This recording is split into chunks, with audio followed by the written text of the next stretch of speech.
Kimdir xanım Zeynəb salamullah əleyha? Atası Əmir-əl-Müminin Əli əleyhissalam, anası xanım Fadimə Zəhra salamullah əleyha, babası Peyğəmbər sallallahu aleyhi və alihi və səlləm, qardaşları İmam Həsən əleyhissalam, İmam Hüseyn əleyhissalam, Əbəlfəz ağa.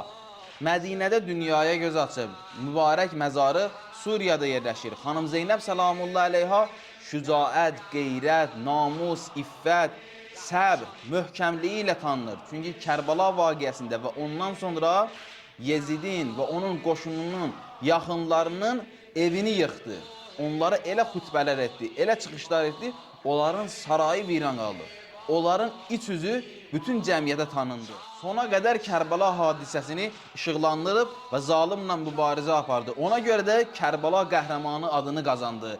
Onun məşhur sözlərindən biri nədir? Ma rəməytu illə cəmilə. Mən Kərbalada gözəllikdən başqa bir şey görmədim. Necə olur? Müsibət də gözəllik olur. Bəli, olur. Əgər iman və mənəviyyatın, Allaha bağlantın möhkəm olarsa, o sən üçün gözəllik olar. Çünki içərisində şəhadət var, Allaha yaxınlaşmaq var, Allahın dininə görə həbsə düşmək var, əsir olmaq var, əziyyət çəkmək var, hicrət etmək var, ölkədən didərgin olmaq var. Əgər bunlar Allaha xatir olsa, bu müsibətlər sənə şirin gələr.